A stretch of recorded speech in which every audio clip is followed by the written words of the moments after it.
You're listening to the Back Home Network, presented by Home Field Apparel.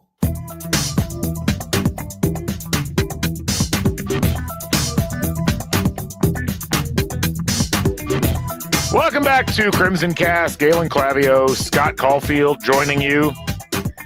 It is officially winter, and unfortunately, Indiana's football season has come to a close. The podcast that we wanted to put off as long as possible, even before this week, finally arrives as we have to bid adieu to IU football as they lose in the college football playoff first round at Notre Dame. We're going to talk about that. We're going to talk about the season. We're going to talk about some of the discourse in college football right now, as bad as it is. You literally said that. We ended our season at Notre Dame in the college football playoff. Those are real. Like, we're not a fake podcast. That's real. Yeah, well, and we're going to talk about some of that stuff too. I mean, it's been an amazing ride all across the board. And, you know, I think the prevailing attitude or the prevailing thought that I heard from a lot of IU fans while we were out and about over the course of the weekend was, we really don't want this to end. We really don't want this ride to conclude. And, you know, all good things have to come to an end, as they say. In this case, here we find ourselves having to put into context what we saw on Friday night, while also put it into the much larger context of what we saw out of IU this season and what we see in college football today. So a lot to talk about, and we're going to jump in and certainly recap the game and certainly recap some of the other items that were important in and around the game. But first, let's get some business out of the way. We'd like to say thank you to Home Field Apparel for just a tremendous season once again, the presenting sponsor of the Back Home Network and friends of ours and partners throughout a bunch of different things that have happened this season. Home Field Apparel, you know, it's funny. I was talking to somebody while I was up in Notre Dame, and then I was talking to another person after the game as we had walked out and had gone to the cars. And the person looks at me, separate people, two different people, but the one after the game said almost the exact same thing as the person I was talking to before the game, which was like, man, Home Field Apparel has taken over college football. You walk around and you've got Notre Dame people wearing Home Field Apparel. You had Indiana people wearing like 9 different years worth of Home Field Apparel stuff. I saw, you know, the Kick Was Good shirt right next to Indiana's, you know, college football playoff 2024 hoodie. It's just amazing the eras that they have spanned here in the relatively, by corporate terms, short time that they've been around and how much they've ingrained themselves into the college football landscape. You can't listen to another college football podcast without having a Home Field ad. And it's just because of how perfect that marriage is. Folks that care about the sport, folks that care about you as fans, wearing and repping things for your team.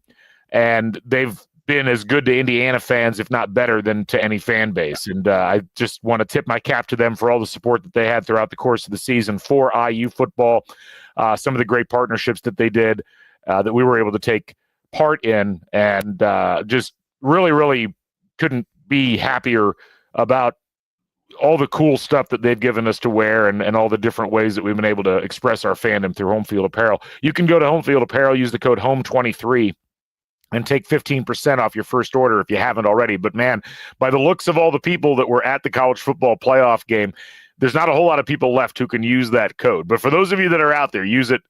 Go to Home Field Apparel, grab some amazing IU merch, and commemorate Indiana's appearance in the college football playoff for the first time.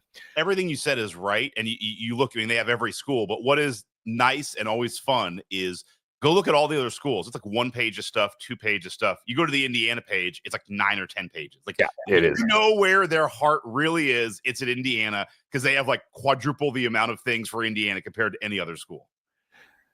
Also, just a reminder, folks, that we are on Substack, crimsoncast.substack.com. You can check out our podcasts there. You can find out the new things going on with IU sports. We try to give you as many updates as possible. We're obviously transitioning a bit out of football, and we'll be mostly focusing on basketball as we move forward here over the next few months. But we'll continue to be covering football as closely as possible as there's news coming in about the transfer portal, about recruiting, about spring ball. We're going to try to keep our football coverage as high as possible throughout the course of the offseason. That's not something we normally do, but this program deserves a higher level of attention and reporting. And so we're going to be trying to do that as much as possible throughout the course of the season. Hopefully you'll stick with us. And one of the things Sig said, you didn't hear it. He's like, Purdue sucks, Michigan sucks, Ohio State sucks too. And by the way, I want more coverage on Crimson Cast. Like, the crowd was so fired up. He said it, so he got it. So got a little muted there at the end. Absolutely, we got Sig what he wanted. That's right. We're here for him as he has been here for us. But again, crimsoncast.substack.com. Over 1,100 people have subscribed to the free version. You can also subscribe monetarily, $5 a month, $50 a year, just to help keep the lights on with the podcast, help us being able to continue to pay producers and try to make the product a little bit better on a week-by-week basis. So we appreciate all you folks being in the mix. All right, Scott, well, let's dive into things here as we go. We're live here right now on the Back Home Network channel, and those of you who are listening in afterwards, we'll try to keep this as kind of broad as possible, but also getting into some specifics. So Indiana goes into Notre Dame Stadium and loses 27-17. We're going to be honest on this podcast and say it wasn't really that close. Indiana scraping together a couple of scores at the very end of the game, but this was really a dominant performance by Notre Dame throughout. It was one of those games where, you're in the stands. The first thing that really resonated with me was, wow, there were a lot of IU people in the stands. A lot of IU fans had bought tickets. Notre Dame their fans were very loud. They deserve a lot of credit. You always wonder, like, if Indiana, other than that interception, had any kind of other play to get the crowd fired up, like, would that have made a difference? Those IU fans were ready to roll, and they just never really had anything throughout the course of the game. It's frustrating in a lot of ways because, the pregame talk was about, who could win the battle in the trenches. Indiana surely had learned their lessons from that Ohio State game in terms of, how to conduct the passing game. And then you got into it, and it became clear early on that Indiana offensively was going to struggle. You felt maybe a little bit on the drive after the interception that they might have been able to do something. They had that nice pass to Elijah Surratt for 28 yards, but it's easy to forget, as early in the game as it was, that throw came on a 3rd and 14 after Indiana had a holding penalty and had essentially not been able to do a whole lot in the 2 times that they'd run the ball. It just never got going for Indiana offensively. And once Notre Dame scores that 98-yard touchdown, now you're behind. This is where the quicksand starts, and Indiana just never was able to dig themselves out of it, despite what I would argue was a pretty good performance overall by the defense. It was very bend but don't break. It was like one bad play. You take that bad play away, and Indiana essentially let up 20 points in the game, but they just couldn't score, Scott. And it was clear that Notre Dame was just the superior opponent from both a talent perspective and from a tactical perspective on the evening. Yeah, we're going to do this, but I was thinking this in the drive home. As we talk about it, you have to disentangle your feelings for the season and then this game specifically, because they're 2 totally different feelings. And so everything I'm going to say has nothing to do with my feeling of the overall season. But I speak for myself, and I also speak for everybody in my section, because we were sitting right behind the band, a ton of IU fans, one Notre Dame fan. We're like, how'd you get ticket? Like, how'd you get in here? Because it was alumni section. But knowing we could lose was always there. There's no question we could lose in the college football playoff. There's no question you could lose at Notre Dame. I think what was disappointing for me and what really kind of stung the most walking out is it feels like that wasn't the IU team I had watched all season. And had we played the way we normally play and lose, I would have been like, okay, that's fine. But the play calling felt very conservative. It felt like, at the time, I remember thinking, we've got to pass more. I went and looked. We ran about as much as we ran against, Michigan State or Ohio State or Michigan. So the stats don't totally back it up. And I'm fully aware Notre Dame is also playing football, and they were doing a lot to make Rourke pick the run in the RPO, but the runs were all kind of up the middle. It seemed like we had a lot of long 3rd downs. And then just some of the way that, like, we're fair catching everything. Obviously we'll talk about the punt in the 4th quarter. A lot of, for a team that had been kind of brash and honestly fun to watch, this was not a super fun game to watch. And I think that's what was most disappointing is like, this is a moment when all the eyes are on you. And a lot of people who have been talking smack and, people hadn't seen IU. It's like, I'm going to watch IU. And it's like, this is not us. Like, this isn't what we did against Nebraska. You should have seen that. And I think that's what really bugged me, is I would have loved to have seen us losing at least the way we had played all season. Cause it really felt like, I was listening to one of your previews on the drive up about Invasion of the Body Snatchers in a good way. This almost felt the same way, is that the play calling everything felt really conservative. It felt, it did feel like we were playing not to lose, which then we lost.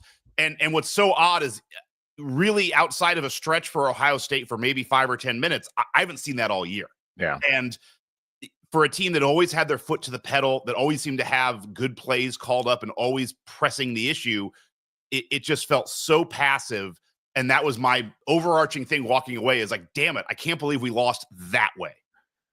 I think that those are all really valid observations. I guess I looked at it from a slightly different perspective after I had some time to think about it as I was driving home yesterday. It felt to me, to a large degree, like, so much of what Indiana did offensively this year was about RPO, about making the right decisions. Right. Notre Dame did so much in their pre-snap stuff to make Curtis Rourke hand the ball off early on in the game.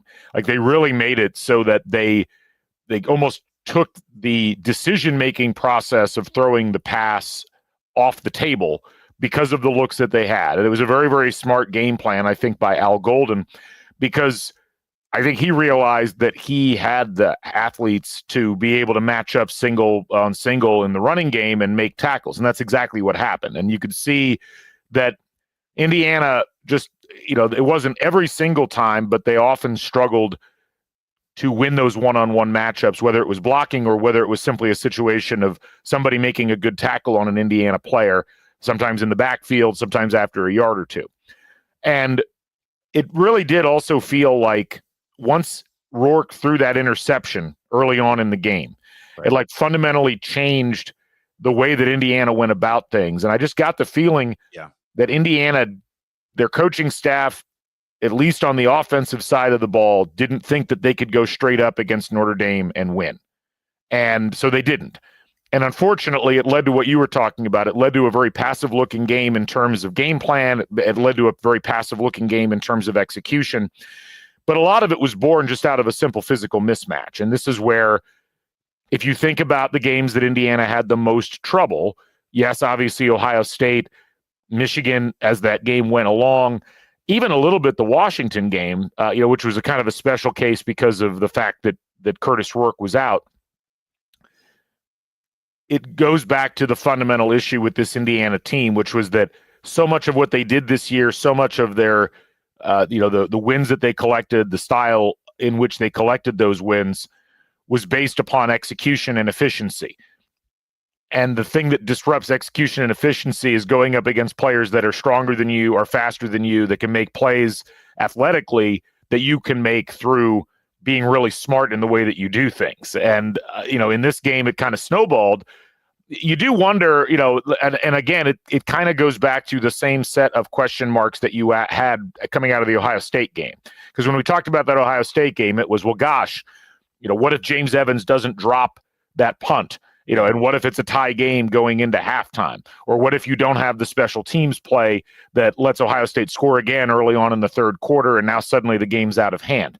And in this one, you could say, well, what if Indiana doesn't throw that interception? What if even if they just kick a field goal there? Well, then you don't have the 98-yard touchdown. What if you stop that? What if you bottle Notre Dame up? So there's all these hypotheticals, but ultimately the reality is the level of talent that both Notre Dame and Ohio State had compared to what Indiana had was probably always going to carry the day. It was going to take a sequence of really luck and exceptional play on Indiana's part to be able to overcome those things. Bill Connolly brought up an interesting point.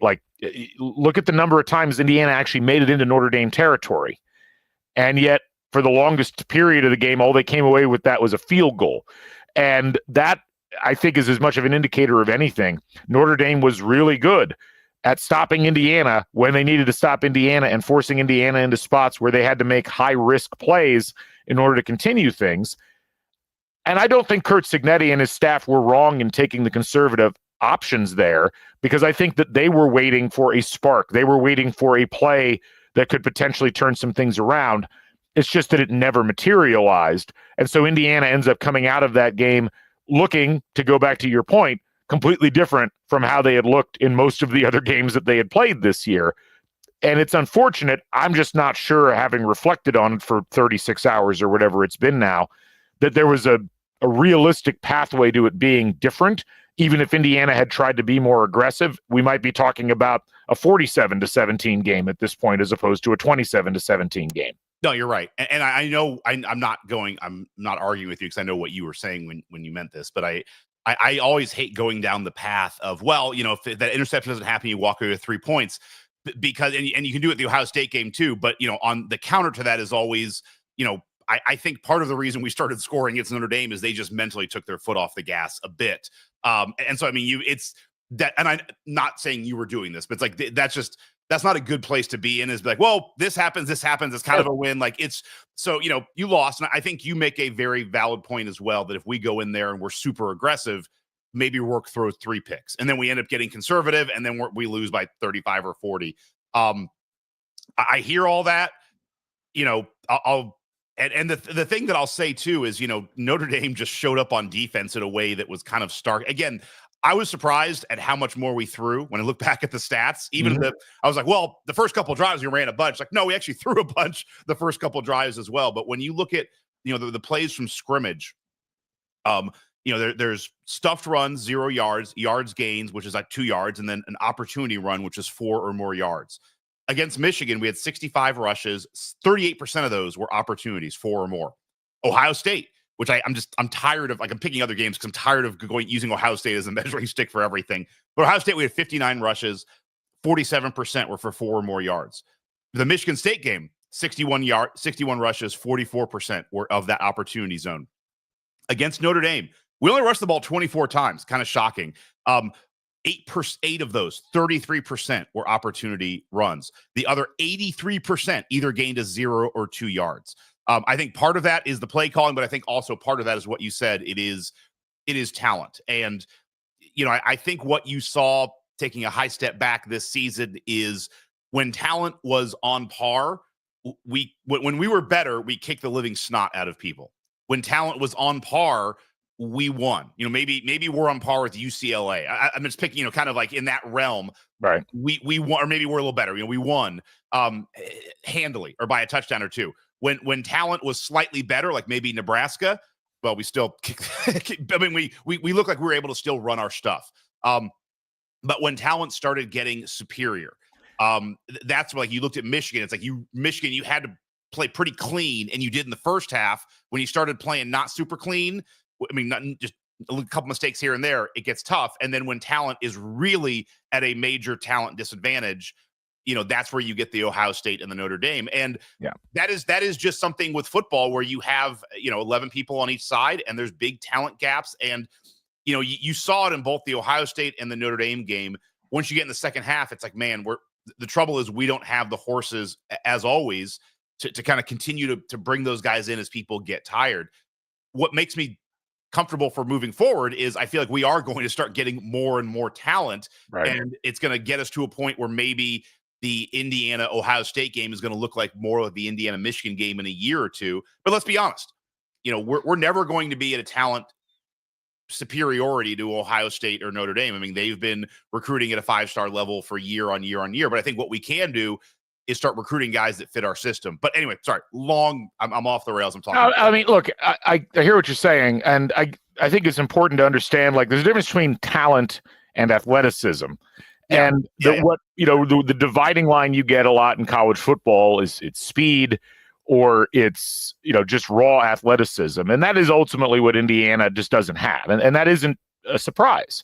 I mean, if you think about what Indiana did this year, it was such a huge accomplishment that they took a collection of lightly regarded players that they had recruited, lightly regarded players, like so lightly regarded that they ended up at Group of 5 schools, because in the echelons of talent, if there's people that perceive you as not having the athleticism or not having the speed or the strength, like you go down the pecking order in terms of the programs that you start with. But you had a bunch of overachieving players whose output exceeded what their raw numbers might have indicated in terms of their physicality. And that's what made this Indiana season so special. Indiana wasn't quite there in terms of being able to take that underdog approach and actually be able to, go in and win games against Ohio State or Notre Dame. But I also don't think that Indiana embarrassed themselves in either games. And to some degree, they mitigated the types of damages that, for instance, SMU was unable to mitigate as they got boat raced by Penn State. So I do think that there's some distinguishing characteristics here. And as far behind as Indiana has been and was coming into this season in terms of athleticism and speed, the types of things that separate 4- and 5-star players from 2- and 3-star players, the fact that they were able to achieve what they achieved and win at the level they were able to win and be as dominant as they were in so many games this year against lesser or equal competition, going back to what you were saying, is a great harbinger for the future. And I think it's important to not let what happened in the Notre Dame game be something that makes you think, well, gosh, that's going to be a real problem for IU. Like there was a comment in Robert said, I'm afraid with this performance, IU's past history is going to bite them in attracting better players. It would really suck if this season turns out to be fool's gold. Here's the thing. Last year, at this time, Indiana was coming off a 3-9 season where they lost at Purdue, had essentially nobody believing they were going to do anything, and then brought in players who were able to mold themselves into a unit under the tutelage of this coaching staff that allowed them to go 11-2, allowed them to be competitive in so many games, allowed them to get into the college football playoff. I don't think that you can look at the performance in this game and say, oh no, this is going to cause people to not consider IU. When a player is going to look at what Indiana did this year, or their high school coach or their parents are going to look at this and say, wow, there's opportunities for my kid to go play with a team that's clearly looking for top level players where they could start and accrue stats and put themselves in a position to be considered for the NFL. That has happened with so many of the players that transferred into Indiana in the last offseason. It's not just the Mikhail Kamaras and the D'Angelo Ponzas, it's the CJ Wests too. I mean, it's players like that who used this canvas to demonstrate that they could play at the highest levels. I think it's nothing but a positive for Indiana moving forward. I don't see a situation where a player is going to look at that and say, well, I wouldn't want to be part of that situation. I would take quite the opposite approach, right? Quite frankly. No, I agree. And I do think with talent getting better, I do think that's where you can look at those single plays in the Ohio State Notre Dame game and say, maybe if we had a couple more athletic, 5-star athletic, 4-star athletic players, maybe that 99 run doesn't happen, because a couple guys for IU were there. It's just, that kid just from Notre Dame outran them. The thing that I want to come back to is something you said is, the coaching staff was kind of, and we've been very positive as Cignetti the entire season. Again, disentangling, looking at this one game, I want to hit one thing that really came up and in the stands was tough to live with. You said that they were probably might have been waiting for a spark before they tried to show a little bit of aggression. You did get that spark in the beginning of the fourth quarter. Notre Dame, who, by the way, their field goal kicker, unfortunately felt very normal IU. A quick kicker has been like 40% for the year. Something like, 47-yarder into the half. I'll just get that right through the middle of the uprights. But we block a field goal. We get the ball back.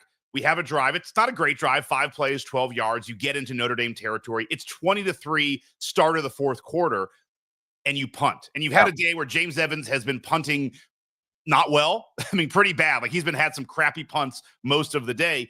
That is the one that I have a real hard time coming up with an answer for. And Cignetti in the post game said, our offense wasn't really doing anything. So I thought maybe our defense would be able to do something. It's like, I kind of get it, but it's kind of like you're in their territory. Notre Dame is just in bleed the clock mode. It did feel, and this is like a guy who's talked mountains of smack all over the place. It's not an awesome look. And it kind of, at that point, all of us in the IU section are like, all right, well, I guess we're done. I guess we're just not. Yeah. I guess we're done. And like, it was, for a coach who had gone for it in so many times on fourth down, that was a real question call. The only thing I will say, I'll let you retort here in a sec, is that, just like, Cignetti was an assistant at Alabama, but he's played at lower levels. this is obviously, none of our players have been in a situation like this. Neither has Cignetti, where he's the play caller. He's the one on the final headset where he can, make. Obviously, when he was at Alabama, he wasn't like Saban wasn't like, "Hey, Sig, take it for a couple minutes. I'm going to go off and do something else." My hope is that Sig reflects back and is like, "That's not me." Like, it got the better of me. I made a bad decision. Like, that's not the way I want us to play. And next time we're in this spot, I'm going to learn and get better. And that's my hope with it. But that was the moment where I was like, that's really the play that crystallized. I don't have a lot of answer for. And a lot of my friends who are not IU fans were kind of like, man, how could you do that? He did something kind of similar in the Ohio State game, another kind of funky punt at that time. And it's tough to answer to. My only hope is you learn from it and you don't get conservative, because again, that's what I loved about this IU team this year is they were always going for it and felt like they were the aggressors. I mean, look, yes, and I was as distraught about the punt call at the time. It didn't make a lot of sense. I understand what Cignetti was trying to say in the post game. I get, and he wasn't wrong. Like, his offense hadn't really done anything up to that point, but the logical rejoinder to his statement that, well, maybe, the defense was still fighting. It's like, well, coach, the defense would come on the field if you attempted the 4th down and missed. Like, they would have a chance to turn them over there. And that, I do think that was, it was unfortunate that was the decision that was made. And I do think it opened up Cignetti for a lot of criticism. I'll say this, that a lot of people got really indignant about comments that Cignetti made before the game. I obviously didn't hear them at the time because I was walking around the tailgating lots around Notre Dame Stadium. My thing is this, you can't have it both ways in college football. College football is, at least in part, about making your opponents pay attention to you and making the college football world pay attention to you. It is such a sport that is driven by antics and attention. Deion Sanders does a different version of the same thing at Colorado, and Deion Sanders has been criticized. It's not like Deion Sanders does it and doesn't get criticized, and Cignetti does it and does. When you get to this level, you make statements. You're trying to build not just a program, but you're trying to build a reputation around a program, and making noise makes sense because that's what gets rewarded. As much as it gets complained about by the pundit class or by fans, we reward programs and coaches that demand attention, and we ignore programs and coaches that don't go out of their way to demand attention. And I will point to you the entire history of Indiana football prior to 2024 as a good example of that. So real quick on this, like the thing that drives me nuts about it, you're right. Like, Deion, for the most part, is like, oh, I love it. He's brash, he's fun, he's cocky. And then it is such a double standard because there is this, like, then it's like, man, Cignetti, some people are like, I hate this. Like, I can't stand this cockiness. And it's weird, that double standard. I always think of this. I agree with you. I will always think of this in the back of my head. And he was not a huge IU fan during this process, but like Ryan Russillo always says, and it's true, it's like, take a step back. What are they supposed to say? Like, you asked Cignetti before the game, hey, how are you guys going to do? Is he be like, man, Notre Dame's good. Like, they got a lot of athletes. We're probably going to get our ass kicked, and I'm probably going to punt. Like, what's he supposed to say? Like, you're supposed to go in there and, like, yeah, when you ask him, like, he's supposed to fight for you to be in the playoff. He's supposed to say, we're going to kick everyone's ass. Like, that's what you're supposed to say. So keep that in mind as well. And I hear you. It's just, the thing is, he had matched it all season, even not just with the play calls. And so that's the only thing where it's like a bit of a bad look. But again, learning experience. I'm with you. Look, they shouldn't have punted, and it was a real disappointment that was what they did. And I think, you can't really look at the last 2 drives and say, well, gosh, if they had just done that earlier, because clearly Notre Dame had taken the foot off the gas at that point, similar to what happened. IU games have been like that, where we play great teams and like we backdoor our way into I mean, that's what I was thinking. I'm like, God, this reminds me of so many Ohio State, Michigan games where like we're basically losing, and all of a sudden it's like, dude, if we get a 2-point conversion and an onside, like we have this like weird path where it's like we could actually tie this game. Well, and look, it does, as much as it's not an excuse in the moment, it does matter for narrative purposes. Yeah. Indiana ended up being the team that lost by the least amount of points in the first round of the college football playoff.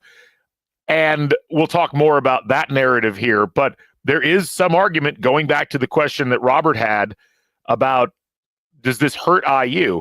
There is something to be said for damage mitigation and for how you end up coming out looking compared to other teams, it shouldn't be the primary goal. The goal should be winning the game. But it is, in some small sense, much as it was in the Ohio State game when Indiana put that drive together at the end and ended up scoring and, put themselves in a position where at least they didn't look completely outclassed. They scored in double digits in that as a result of it. It does matter. And so you do have to think about that in the back of your head a little bit. And up to that point, there just wasn't anything offensively that you would look at with Indiana and say, here's a good argument for why they're going to suddenly play completely differently in the fourth quarter. Again, not defending the punt, but I understand what the thought process was behind it. But it kind of goes back to the larger narrative of the game, Scott. And I was thinking about this. It's like the most frustrating aspect being in the stands. Every drive that Indiana had, they come out and you're just like, okay, this is the drive or this is the play or something's going to happen. And it didn't. And I think that, you just kind of felt, again, going back to the quicksand thing, you could just feel yourself slipping further and further down into the muck if you were an IU fan. Halftime was insanely long, and a lot of it was spent just being like, all right, are there any positives that we can take out of what occurred in that game or in that first half? And even, you think about the way that the game went after that, like it was 17-3 at halftime. Indiana forces a 3-and-out from Notre Dame at the start of the third quarter, and you're like, oh, maybe this is it. Then they come out and they lose 9 yards over 3 plays, and then Notre Dame goes down and kicks another field goal, and you're like, well, that's good. It's 20-3, still in it. It's 3 possessions, but maybe, and then you go out and you gain 2 yards on 3 plays, and it was such a tease because Indiana's defense and special teams, not involving the punting, did just enough to keep you feeling like you were afloat. Because again, it's like after that next 3-and-out that Indiana has, the Irish drive down the field, 11 plays, 50 yards, and Indiana blocks the field goal. And you're like, there it is. All right. And then Indiana 5 plays, 12 yards, punts again. And that was the one that you were referring to. It just, you held on as long as you could as an Indiana fan in the game, but there was never a spark. It just never happened.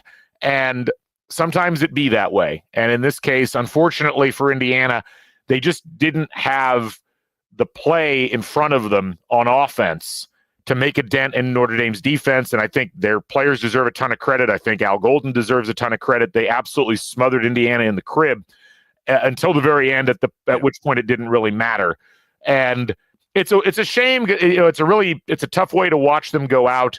I was really happy that Omar Cooper got a touchdown pass there at the end. It was nice to see Miles Price, after getting knocked out a couple of weeks ago, quite literally come in and grab a touchdown pass.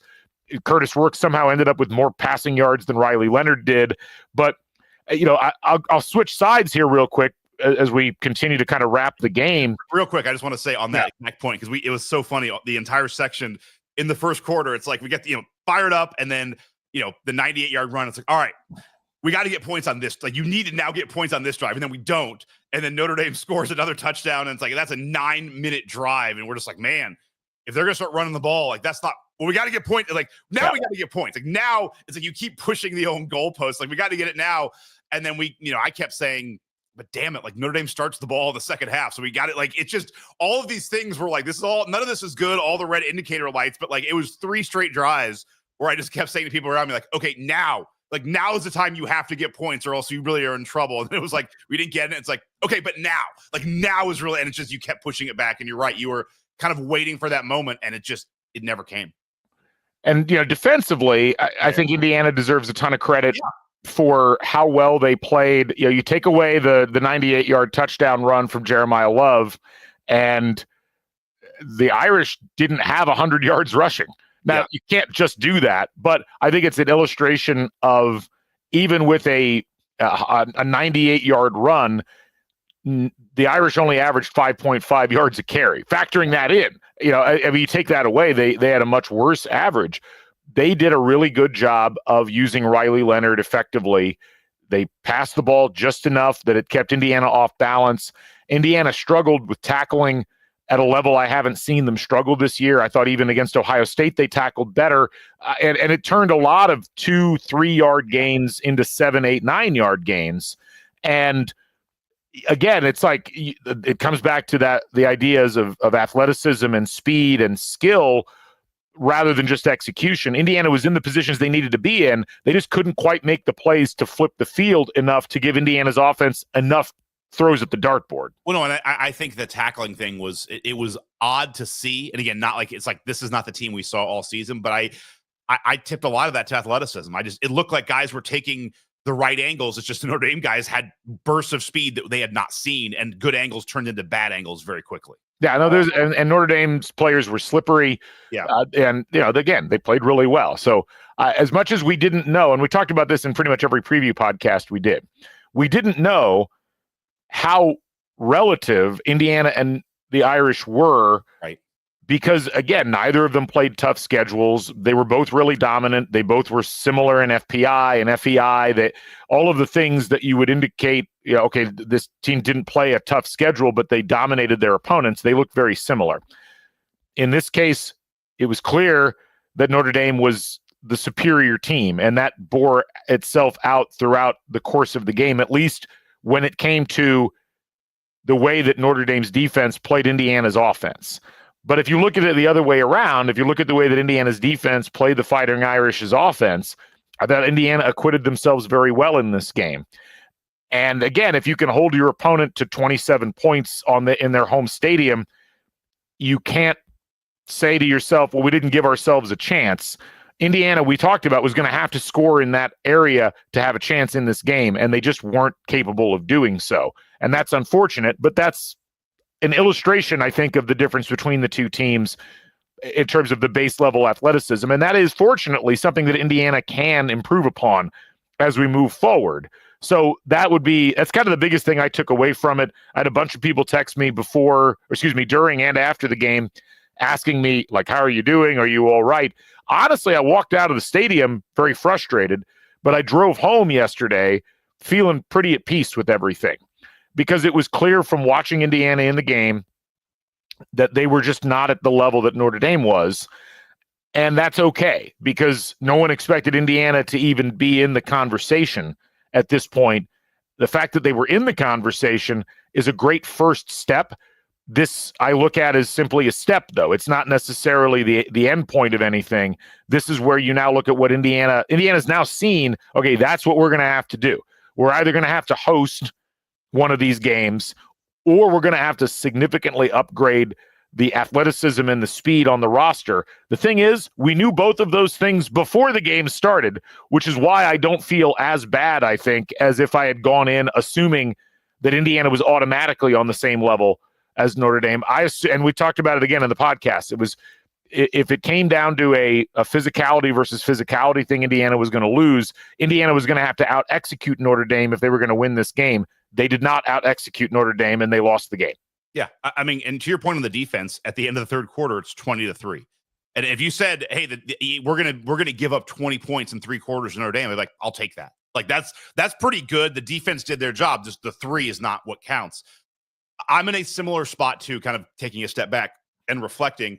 I was talking to a friend yesterday about this, and he parroted back to me something that I had been saying all season, which I also agree with, that I think Indiana showed that. I'm just going to play with numbers here, but we're a top 10 to 15 team in the country right now. And we were this year and we played like it, but there's a gap between 10-5 and 5-1.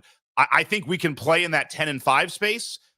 We're definitely not right now in that space of the 5-4-3-2-1 of the country. You can definitely see a gap there. You saw it against Ohio State, and this probably, Notre Dame is in that category as well, and they play like it at times.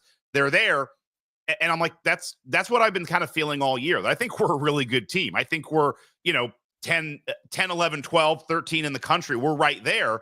We can play a little bit above our head, but we're not in the point where we can play with the Oregons, the Georgias, the Ohio States, and maybe now the Notre Dames. And that's fine.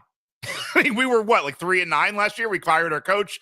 We've had 4 winning seasons in 30 years. Like, the idea that we're not able to play in the top 6 in the country, yes, I'm well aware. We are in the top 15 easily. We are there. Now comes the hard work of grinding up. Can you get to 8? Can you get to 7? Can you be in a spot where you can play with those teams up there? And I think we have the coaching staff that can do it. So this, I'm with you. I was very frustrated walking out for the reasons I talked about. I was a little bit bummed yesterday, but I'm at that point now where like I believe what I believed early on, which is I never thought we were the best team in the country. And I knew there were teams that were just dramatically more athletic than us. And that's what we saw. And we can now work to get up there, but we definitely pulled ourselves up to a spot that I never thought was possible to say, I think definitively, no question, that we are one of the top 15 teams in the country. Beat everybody below us, lost to 2 top 5 teams on the season in Ohio State, Notre Dame, at Notre Dame and at Ohio State. We're going to see what it's like playing at Columbus. Yeah, well, let's talk about that a little bit. We're going to talk about the playoff discourse and what's going on in college football, and then kind of the broader one. But actually, before we do that, I do want to say just a quick shout out to all the IU fans that were up in South Bend.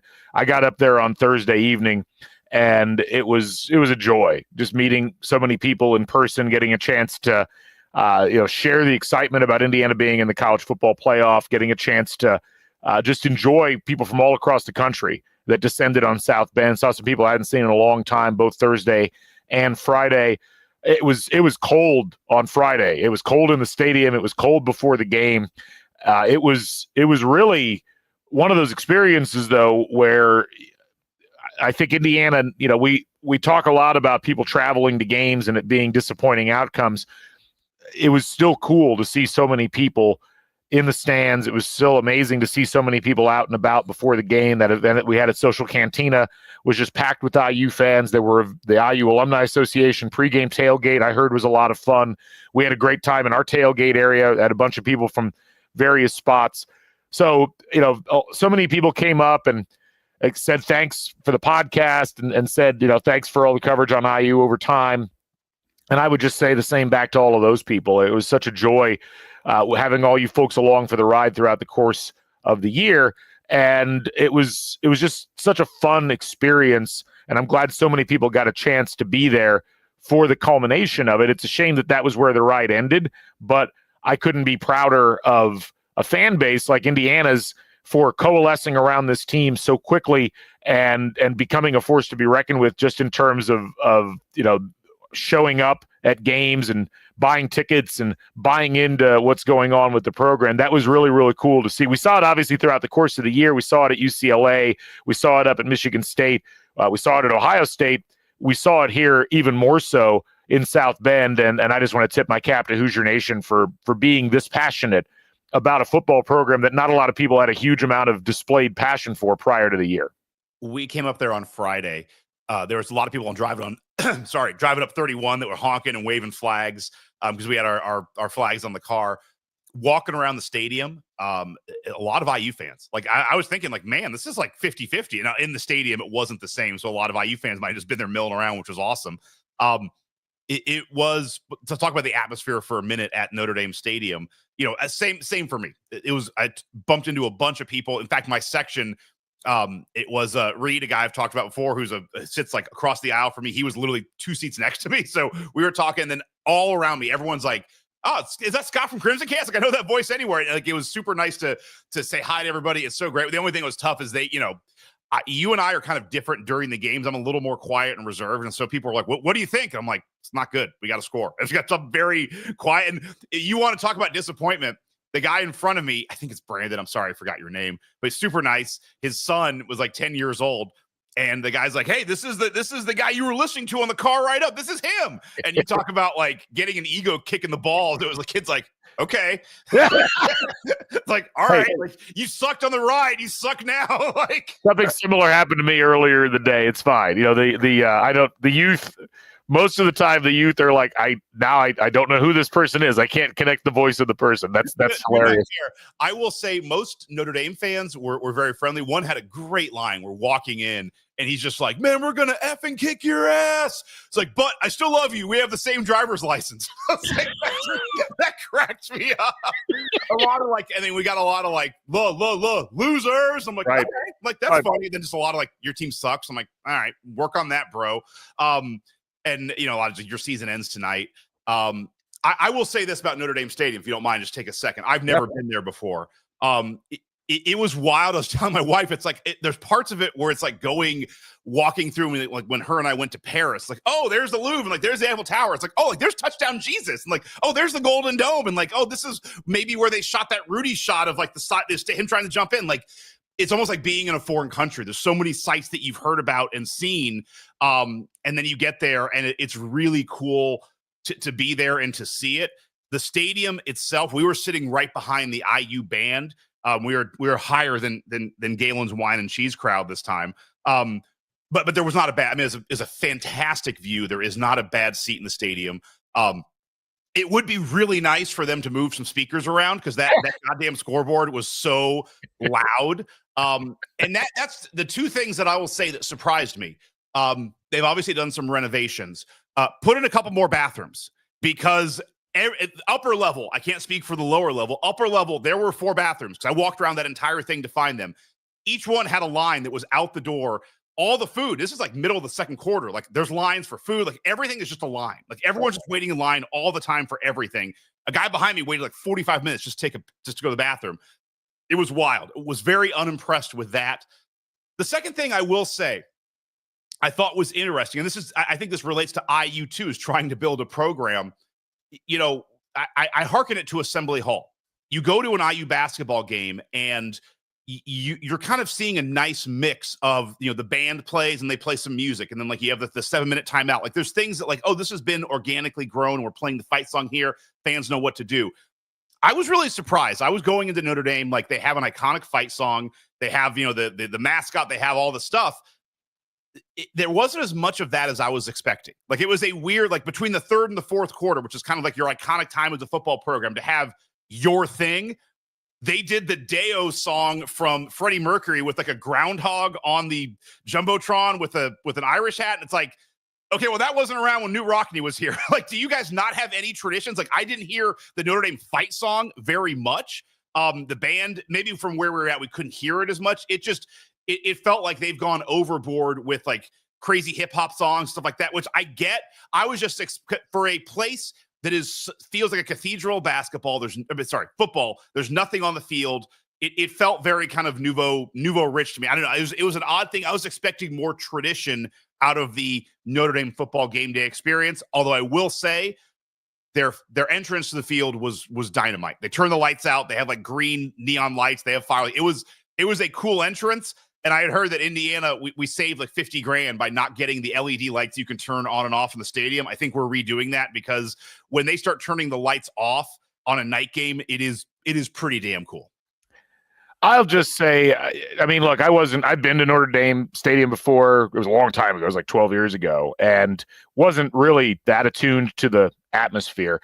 I just think that across the board, societally, you have to essentially treat most crowds the same. There are very few places that don't have anything modern in their presentation, and that's fine. Ohio Stadium was a mix of things, and it feels maybe a little more authentic or whatever because of the band, but that was about it. This was also the college football playoff rules about what you could do were a little bit different. I can't compare what they do to a normal home game.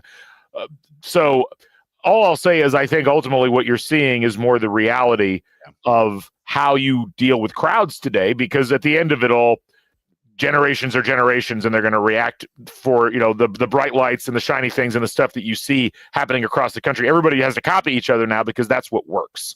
So the one thing we can't copy that my wife absolutely hated was they had a animatronic race through the campus of all of their national championship coaches. It's like Knute Rockne racing Lou Holtz and a bunch of Dan Devine, and my wife's just like, I hate this place. Yeah, I don't know why that put her over the edge. They've got their own things. What can you do? But no, overall, I will say it was a great atmosphere just in general, and it was agreed. It was one of those where you did feel a lot of the history, just the way the stadium looks. It was interesting hearing people talking afterwards about how vivid the sounds were. And there's this theory that NBC kind of mutes the sound from Notre Dame games that they normally broadcast, whereas ABC was broadcasting the game, so they had their sound engineers. And everybody's like, wow, we've never heard the stadium sound this electric before. It was one of those games where, again, I don't have a lot to compare it to in terms of regular games at home there, but it was a very cool atmosphere once you got in there. It felt like a playoff game is supposed to feel like. Yeah. So anyway, let's broaden the lens a little bit and talk a little bit about Goodbye, South Bend. Goodbye, South Bend. Well, not entirely, because immediately after the game, and actually apparently during the game, during the broadcast, immediately the narratives start. Indiana didn't deserve to be here in the first place. Indiana was, hadn't earned their way in. That kind of garbage, which we should have settled 2 weeks ago. But of course, shockingly, on ESPN/ABC, the company that is entirely in bed with the SEC, the narratives start immediately for what ended up being a 10-point loss on the road. Which is something I want to yell, like, these are your partners. Like this, like you're trying to promote this product, not talk about how crappy everything. Like, talk about the Cinderella story. Talk about the fact, like, hey, this team kicked everyone's ass all year. They got to 11-1. Like, this was an amazing story. It's too bad it ends here, but Notre Dame is a great program. Like, you can push that narrative. Yeah. You have to push we F this up. Man, I really wish South Carolina was here. And then, of course, that continued on into the next day, and we're still seeing it. ESPN just tweeted something else out about Kirk Herbstreit on SportsCenter last night, taking the time to talk about how Indiana didn't belong in the college football playoff. And then we heard, well, SMU didn't belong because they lost. And then Clemson lost. And then, of course, Tennessee gets boat raced by Ohio State. I haven't heard a lot of, well, Tennessee didn't belong. I think what we've seen out of all of this is some realities, which the realities are really interesting to think about.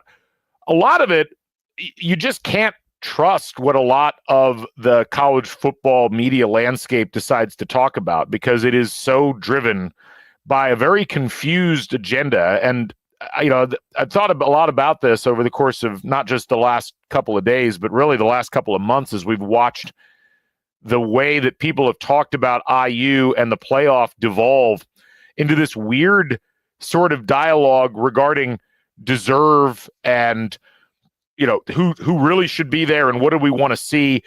And it really highlighted how broken college football discourse is. And it's a product of years and years of the distinguishing aspects of college football being polls and people voting on things and people claiming that this team is better than that team rather than actually playing out on the field. It's an interesting thing to me, because most other sports don't have this broken level of discourse in the United States, because they're set up in a way that's either more democratic in how it's decided at the end or more democratic in how it's set up at the beginning. You look at college football, and you should be saying to yourself, wow, Indiana making the college football playoff, coming from 3-9, being the losingest program in college sports or in college football history, like, that's a great story. The fact that Indiana was able to win that many games and put themselves in a position to get in, like, that should be the story. SMU coming back from a death penalty and coming back from just a couple of years ago being in an irrelevant conference and essentially being a nobody in college football, being able to turn that around and be in a college football playoff. That's an amazing story. The idea that, somehow going on the road in college football and losing indicates that you don't belong, when it might just indicate that you're on the road, which is a very difficult thing to do. I mean, I saw some kind of there was a stat earlier where it's like, most of the time when top 25 teams play each other, the team that's playing at home wins the game. It's not necessarily who the higher ranked team is, but playing at home is a huge difference, especially in college football. That doesn't get paid attention to in any of the discourse. So we as Indiana fans are in an interesting spot, because we have, to some degree, become the target of all of the things that these people who talk about college football claim are important. But when you really step back and look at what they're arguing is important, it's like that's a crappy way to think about your own sport.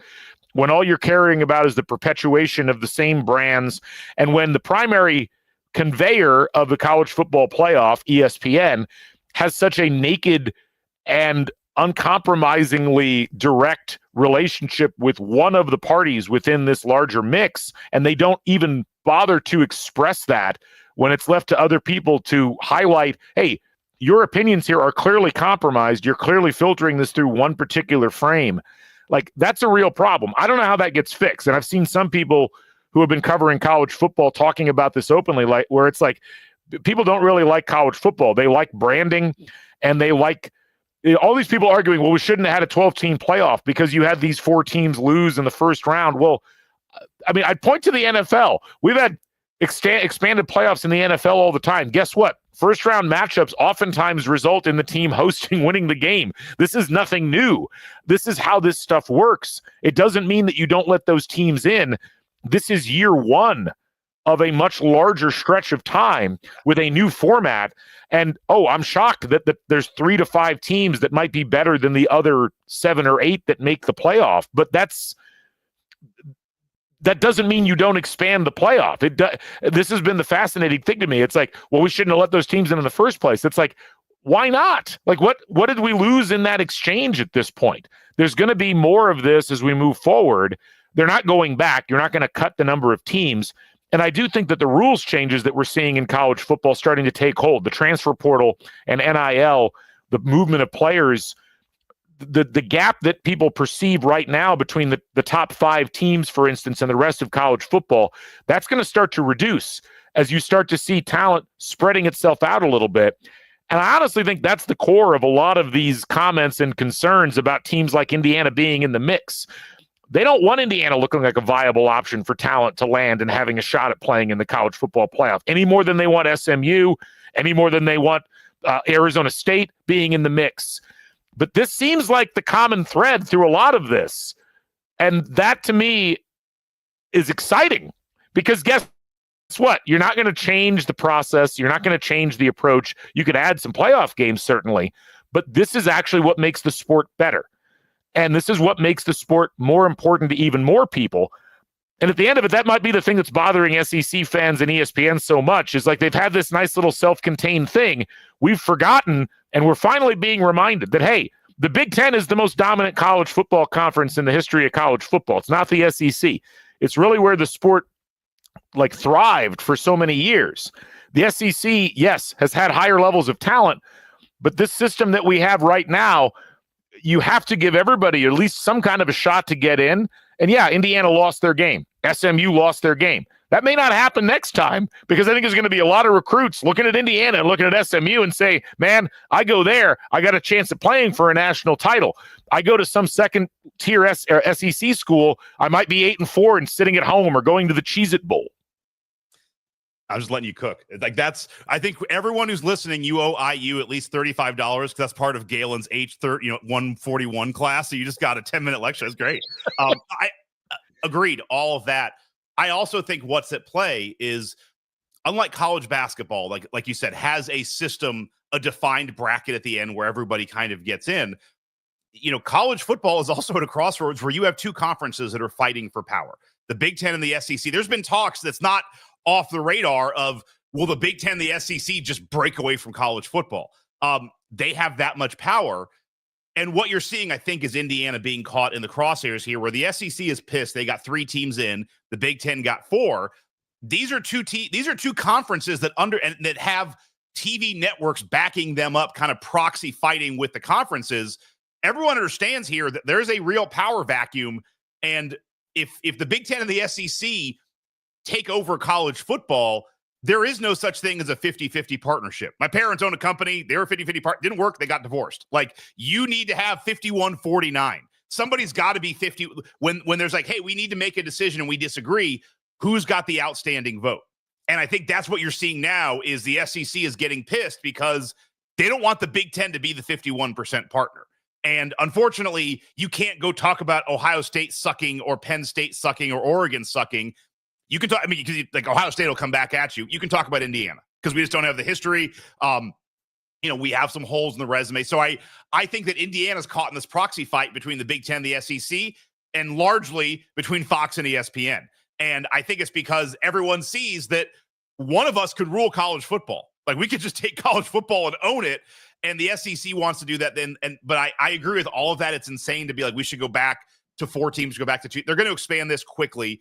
They're going to change all this. The thing that I think is interesting is a point that you hit on that I was thinking about driving back.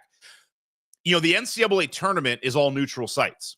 And, you're trying to find you've heard this all the time. We're trying to find the champion from the SEC. We got to see who the best teams are. Well, it's also like we want to have a fun weekend. There's such an advantage for playing at home. Sure. If I'm Oregon, I'm like, man, F this. I want a home game. Like, we're the number. Why are we going to play in whatever bowl? Like, I want to play at home. You almost should flip it where like the first round games are at the bowls, second round is at home, or just play the whole thing in neutral sites, or play the whole thing at home. Like it does feel like you've given such an advantage to the first round, the 5, 6, 7 seeds with these home games. And I do wonder if next year, if you have another round of first round, mostly uncompetitive games, someone will look and say, hey, at some point we are trying to make a fun product here. Like, let's have some competitiveness, because again, the NCAA tournament, what people love is they love the upsets. They do that first weekend. It's not like, oh my God, did you see Kansas win by 42 against Winthrop? That was awesome. Like, no, you're looking for those games, those moments. That's what makes the NCAA tournament special.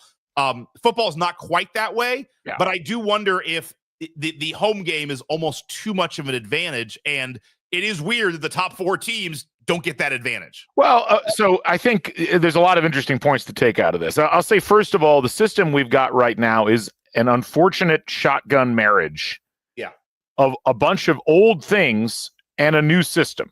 So you think about it, it's not just the dichotomy between the home games in the first round and the neutral site games in the second round. It's the bowl games too. Well, that's the part, because it's like in order to do this, you had to get the bowls involved. And so you had to have neutral site games.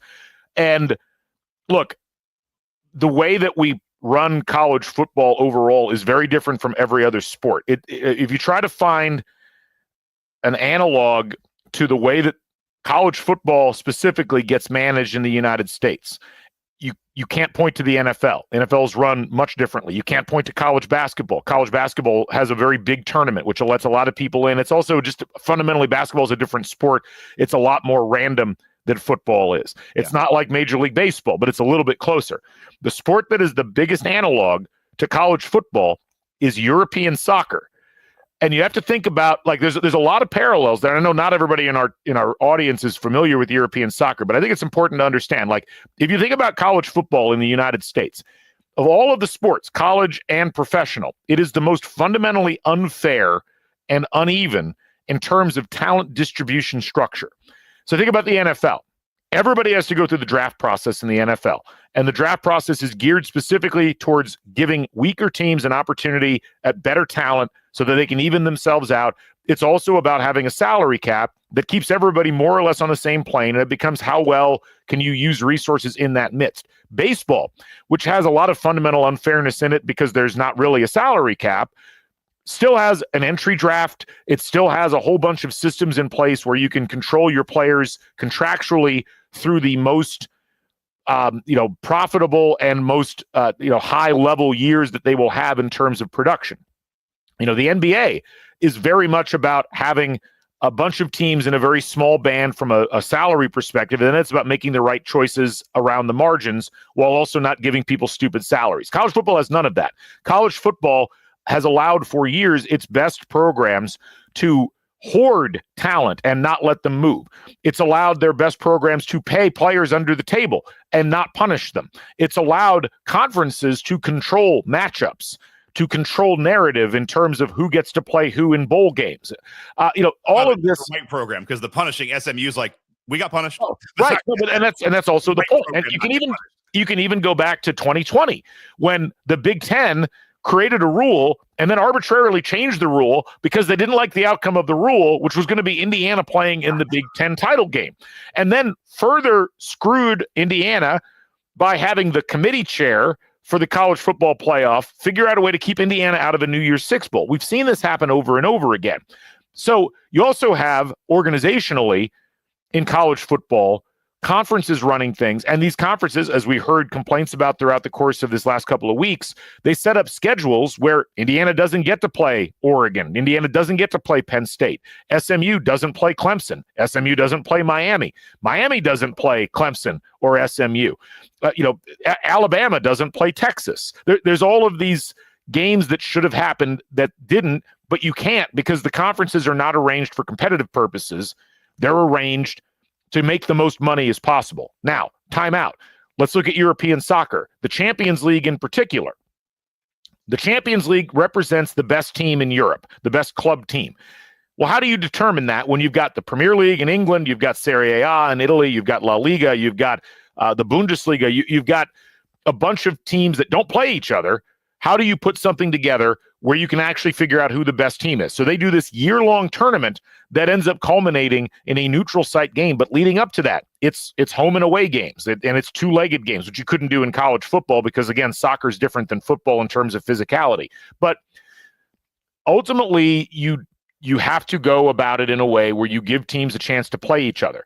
What I've found fascinating about this whole college football playoff experience, and where I look at the Champions League as a great example, most of the time in the Champions League, it's the very best teams that are able to win and rise to the top. It's why Real Madrid has won so many games, because they have the most talent.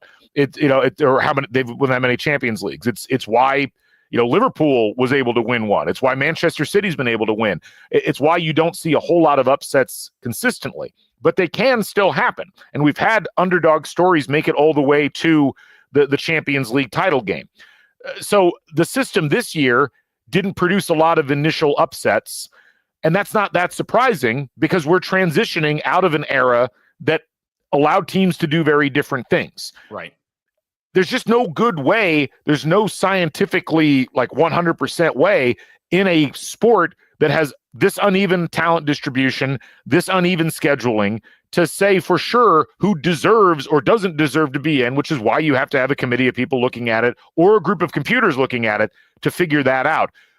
So, look, we're going to continue to have these arguments and debates, but this is what college football is. And until it coalesces around a set of rules that everybody can agree on, which frankly seems unlikely given the forces involved, not just the schools, but the media that are in there as well, you're going to continue to have people claiming that whatever's happening is bad. You don't have to listen to them, though, because all they're doing is arguing things that they think are in their best interests, and that ultimately allows you to disregard what they're saying in your brain, and you should. Yeah, I agree. And even yesterday when I was talking about, if you moved everything to neutral sites and did it like the NCAA tournament where, if Oregon gets the best neutral site game next to them, it's like, all right, well, that would theoretically maybe be the Rose Bowl. But you have to think the Rose Bowl is like, man, no, F that. We're not doing a first round site. We're the Rose Bowl. We're a semifinal. You have so many different competing interests. And that's, I think, the problem here is all the other sports you talked about outside of college basketball, they have a commissioner or a leader of this that can do it. College football doesn't have that. And I think what you're seeing is continuing, there's a power vacuum and everyone's fighting for that leadership and no one's thinking of this as a whole. And the unbalanced conference schedules, it's going to continue to happen. You don't know, because, this year we were supposed to play, the national champion, the national runner up. It didn't turn out to be what we expected. But next year, there will be some SEC team or a Big Ten team that plays a schedule similar to Indiana that just kind of skates, I don't want to say skates through, but just doesn't play a lot of the top teams and has a record that it's hard to do apples to apples compare. It's going to keep happening, and they've got to figure it out. But again, nobody wants to do it. Curb Street did make one point that I thought was interesting of, if everybody got together and looked at scheduling from a holistic approach at a top level, you could solve some of this scheduling stuff if the Big Ten and Indiana and the SEC and Alabama opened up their books and talked about scheduling all together, but they don't. And it's not going to happen. And so you're going to continue to have this. And the thing is, there will be another Indiana next year. It's just that Indiana was unfortunately in this position where they were, like I said, the proxy fight between some big players. And unfortunately, Indiana doesn't have the name recognition. So if it was, next year, if it's Ole Miss or LSU, they're going to be handled differently than Indiana, because Indiana's kind of well, who cares about not us, but the higher level powers and all the proxies and all the reporters, they don't care about Indiana. They just, because that's not a brand, that's not a college football. We can just slam that with all of our thoughts because it's not like it's LSU or Ohio State or something. Yeah, I mean, and you're always going to struggle with that until you don't. You're always going to struggle with the recognition until you just do things. Think about, I always point to Clemson. Yes, Clemson won a title in the early 80s, but then, Clemsoning became a verb to illustrate blowing games that you shouldn't. And the only thing that changed that narrative was that they just continued to accrue talent and continued to win. Georgia was the same way. Yeah.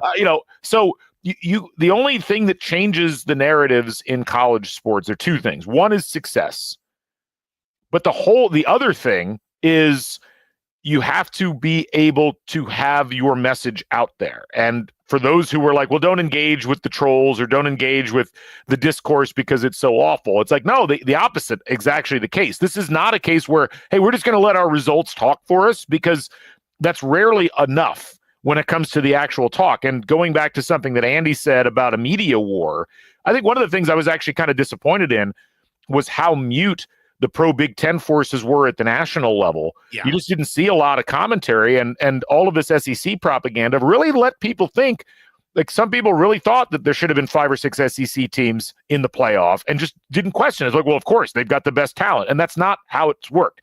And we talked about this with Nicole Auerbach.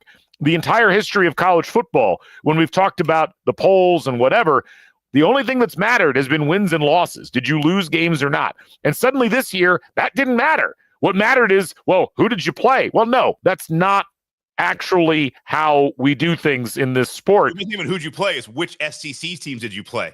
It was like, did you play them? So look, this is different. This is different air for Indiana to be in. And this is a new sport for a lot of people in this fan base. And you're not going to get welcomed with open arms at this level. You're going to get beaten down. You're going to get made fun of. I mean, take a program as successful as Wisconsin. Wisconsin's the butt of jokes all over the place for a variety of reasons. Why? Well, because that's how that stuff works in this business. And so a lot of this really does come back to Indiana deserves a seat at the table. And look, if you're in the Big Ten, you deserve a seat at the table if you're taking football seriously. And Indiana's finally taking football seriously. And a lot of it at this point is going to be, all you can do is go out and play the schedule that you've got in front of you. I think it's going to be hilarious next year when Indiana gets off to a good start and people are like, well, they haven't played anybody. When all of this year, all we heard in this last week or so was SEC ADs and coaches whining about, we're not going to play anybody. Well, it's like, all right, great. Let's just all agree to that. That would be fine. The other narrative that I heard that cracked me up is I heard this a couple different places, and somebody tell me is like, man, just let me get it all out. But like, man, with the showing you guys had against Notre Dame, like it's next year, it's going to be tough for you guys to get back in the college football playoff. I'm like, sure. Like if we're in the competition again for the college football playoff, like I will take it. Like if that's our biggest problem is that we're going to have a hard time with our case for the college football playoff. Like, do you realize where we came from? Like 12 months ago, you and I were just like, can we get to Detroit Bowl? Like, can we get to 6 wins? Like, yes, if our biggest problem is back-to-back years, we're having a hard time making a case for the CFP in year 2 because we made it in year 1. Like, Like, great. I will take that right. Like, it's just like you realize you're talking to Indiana fans. Like, we don't have winning seasons. Like, that narrative, I think, is insane because it's like, yeah, if we're 10-2 and we don't get in the CFP because we didn't have a good enough showing, it's like that's the best 2-year run of my lifetime. Like, I will buy that right now. Well, that's a good spot for us to kind of pivot and talk a little bit about the season as a whole. And this has been a hard one to get your head wrapped around in terms of just the enormity and the impact that the season has had on this podcast, on the way that so many fans think about IU. It's really amazing. And I still think about what we were doing roughly this time last year and how none of this was foreseeable. Yeah. You could be excited about the Cignetti hire, and I think Cignetti did a great job of getting people excited early who were paying attention, but it was so easy to ignore IU football prior to this season. And it wasn't just easy, it was oftentimes safe. It was the safe choice because you really did feel, at the end of it all, like you were helping yourself to a large degree by not putting yourself in a position where you could get hurt emotionally if you tried to care. And that's for this particular season to have gone the way that it did, and for the season to have unfolded the way that it did. I really do think it's why it's so hard to put into words. I was trying to explain this to somebody the other day. When we got through the UCLA game, and, there was that great experience. You win that game. You got all these IU fans out there in the Rose Bowl. A lot of psychological baggage gets shed there. You're like, hey, this team could be pretty good. We didn't know how bad UCLA was going to be, but you were like, wow, this was cool. they beat Northwestern after beating Maryland. And suddenly it's like, wow, this season has the potential to be something special. Like we could win 8 games and go to a bowl. And then October goes the way that it does, and Indiana racks up not just wins, but huge wins in those games. They win a road game against Michigan State. They win the game day game. They win the big noon kickoff game. They beat Michigan going into November. It's just like a wave that didn't crest. And yeah, it crested a bit in the Ohio State game, and obviously essentially washes itself up on the shoreline here in the college football playoff. But, Scott, you and I have been doing this for a long time, podcasting. We've been going to games and being fans a lot longer. I mean, have you been able to figure out a way to put into words how this has felt and what your overall experience was like throughout the course of this season? Not really, but I will just say this. Thank you. I mean, thank you to the coaches. Thank you to the players. I mean, thank you to everybody who made this happen. It's been awesome. It's been wild to really think that we were part of a historical season. My hope is, and I really do believe this is the first step in turning IU into something different. What that is, I don't know, but it does really feel like we are turning into something different. If we're right, that's awesome. But even if we're wrong, and it just becomes the Rose Bowl season of '68, we lived it. I mean, we were there. We got to be on this ride for the season. I went to a majority of the games. You went to all of the games. We talked about it the whole way. It was so awesome. And like we've been saying, you only get to go up the mountain once. Now expectations are slightly different. Not like I'm expecting the CFP year after year, but I don't think any coaches or players are listening. But if they are, just thank you. It's been so nice to have this and to kind of, have something special. It's those moments at Memorial Stadium that I'm going to remember. Bringing my wife wasn't able to go to the Washington game, but being there with my son and just seeing all of the flags and just everybody there in the stadium full, and then getting ready for the Michigan game and telling my wife, you're going to not believe this. We've been going to games for 15 years together. This place is going to be full. It's going to be fired up. And then it was. And then people stayed. And I think back to some of those early games, like the Maryland game where we were all in the rain, and you kind of looked around and it's like, dude, there's a real core sticking around for the fourth quarter. It wasn't full, but it was 38,000 people there. And it's I don't remember seeing a stadium this full in the rain in a game that's kind of wrapped up in the fourth quarter. Something is happening. If you were watching, you could feel it happening throughout the year. And that's what was so cool. And then it kind of blew up and hit. And then, then it went to the entire next level. And I remember walking around in Iowa. I'm sorry, mess up my joke. Walking around Notre Dame, and just I saw Coach Tonsani, and I'm my joke was always is this heaven from Field of Dreams? Are we in heaven? Oh my God, what are we doing here? But really that's my thing, is just thank you. And, you're probably the one to have the better analog to this. But the positive view that I have is, you look at you look at Wisconsin, a team that you mentioned. Now, Barry Alvarez was there for a long time, but for years, up until the 93 season, Wisconsin was just kind of whatever, 5-win team, 6-win team, whatever. And then boom, it hit 1993. They're 10-1. They go to the Rose Bowl and they won, but they go to the Rose Bowl and they win. Now, it wasn't just a straight line up. The next year, they're 7-4. They go to the Hall of Fame Bowl. The year after, they're 4-5. They don't make a bowl. But then it's boom, Copper Bowl, Outback Bowl, Rose Bowl, Sun Bowl, no bowl. But then, you're off to the races, and suddenly they're Wisconsin. And for so many years, you look, and Kansas State had a run like that. Virginia Tech had a run like that, where it's one season just changes things. And then it's we are off to the races and we are a different program. Wisconsin's case, they're just we're just going to go ahead and stay here. We're just going to stay in this level. Yeah. It's really unbelievable that we caught lightning in a bottle and we had that season, and that we now are on the trajectory where we could take that step and become a different program. Iowa's the same way. They were just kind of a normal program, and they boom took a step and they got there. Even Northwestern, to a degree, got that Rose Bowl in 95 with Fitzgerald, and they took a step up and became a different program. It's so unbelievable to leave. We just lived through that year. We had that lightning in a bottle season. And now we could take that step up, where I don't think we're going to be suddenly 1, 2, 3 in the Big Ten. But look what Wisconsin did. They just hey, we're ahead of Michigan State. We're ahead of Illinois. We're ahead of all these other schools, and we're just going to try and get to that next echelon. To me, that's the part that I have a hard time wrapping my mind around is we just lived through that season, and we could look back in 20 years and be like, that was the changing point. And yeah, I will wrap by just saying this, like, it is so cool to think back on the journey because it was really like little steps if you were paying attention. Like you said, at this point this year, it's like, all right, Signetti seems like a cool hire. Like we probably like you said, it's kind of like, well, Michigan State probably got the best guy. Like that was kind of the right. It's kind of interesting hire. Michigan State probably won this cycle. And then it's like, I mean, honestly, it's that moment at Assembly Hall, the Purdue sucks moment. And it's like, this guy's different. And then you start hearing spring practice. It's like, stuff's happening. And then it just kind of, it's so cool how it layered and stacked on each other as it went along. So the long thing is, I don't have an answer. No, well, and that's the thing. And maybe this is something that we have to really marinate on more. I'll say this, like there's like a bunch of different levels of why this season's been so impactful. And it's not just the wins and the losses, and it's not just the experiences just in general.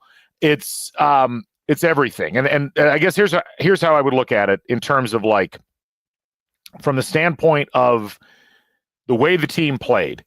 They were such a joy to watch. There was such a connection that formed relatively quickly between the players, the coaching staff, and the fans. And that was one of the big things that was missing for a long time. I mean, it just the results weren't there. The play level wasn't there. And it's obviously people are going to get more behind a team that's playing really well.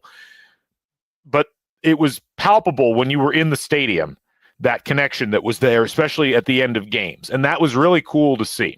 The number of people who suddenly felt like this was worth devoting time and effort and energy and emotion to was really interesting to see as we went through the season. And again, the success played a big role in that. And the success will have to continue. I think one of the big misconceptions in general that we've talked about for years on this show is this idea that the fans need to be there first and then the team will perform well. It's always been the opposite. It's always been you have to have a foundation of winning, and that will get people into the stands. And look, it doesn't mean you have to go to the college football playoff every year, although that would be nice, but it's unrealistic just because of all the things we've talked about with scheduling. It has so much to do with who you play and being in the SEC and or the Big Ten. I mean, you have to be in a position where you can put yourself in a position to be successful. And there's going to be years where Indiana's schedule is more favorable than other years. And there's going to be years where another team has a more favorable schedule. Like, is Illinois in the college football playoff if IU plays their schedule and vice versa? Maybe it's entirely possible, but you could also take a different approach on that. And Illinois lost a couple games they shouldn't have, and Indiana was more dominant throughout. So there's all these little eddies and currents, and I don't know if that ever gets fixed because of how spread out college football really is.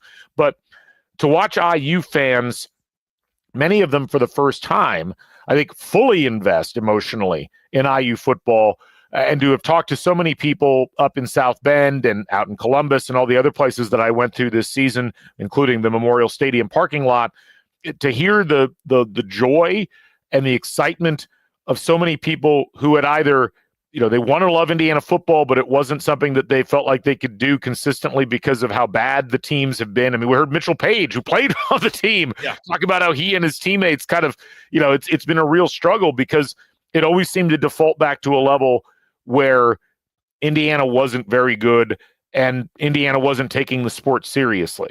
And I think that's the other element of this season that's been so special to me, is to watch the institution finally really embrace football and say, we have to be good at this and we have to put resources behind it. Not doing that up to this point has been a choice. And, if you look at Wisconsin made a choice in the early 1990s that they were going to commit to football, that was going to be their thing. And they had been real bad before. Now you think Wisconsin, you think football. Indiana's always had this available to them, but there's never been the political will or the cultural will to actually make it part of what Indiana's identity is. And my hope, and I think that this is true, so it's more than a hope as far as I'm concerned, but it feels like Indiana University finally embraced football as part of its identity, and that we don't have to be a basketball school and have that be the identity. First of all, that hasn't worked out very well the last 25 years. But second of all, there's so many people who want to be football fans at Indiana. There's so many people who want to have that be an important part of what they think of when they think about the institution as a whole. And so to watch Indiana make a great hire, to watch Indiana then support that hire, give him a contract that's commensurate with the accomplishments this year, keep the assistants that were here who did such a great job for most of the season, and say to the college football world and to their own fans, we're not going anywhere. This wasn't a fluke. Right. This wasn't just some magical season that then disappears into the ether. This is going to be part of what we're doing moving forward. That's such an important step. Does it mean that next year is going to be as good? No, it doesn't. Could it be? Sure. Like for the first time in ever, I think, Indiana plays neither Michigan nor Ohio State next year. Now, they got to go to Oregon. That's tough. They got to go to Penn State. That's tough. They got to go to Iowa. But they don't have to suck after we play. Don't forget the Indiana rule. Like somehow it'll be like those games don't count now. They don't have to play the toughest teams historically that they've had to go up against in the Big Ten. This is the new reality. It's a different world than it used to be. And there's no reason why Indiana can't be a big part of that world. It's not all going to be a straight line upward. It never is.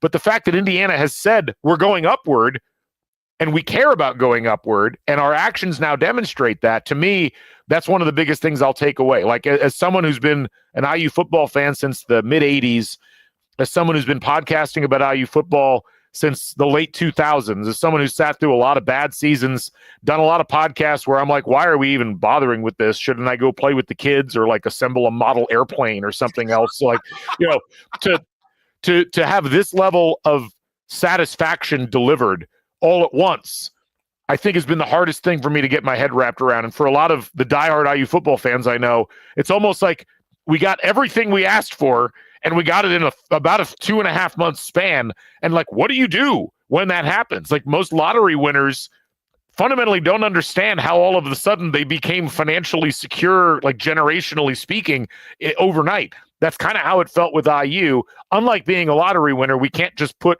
75% of it in an S&P fund and not work the rest of our lives. This is going to be incremental.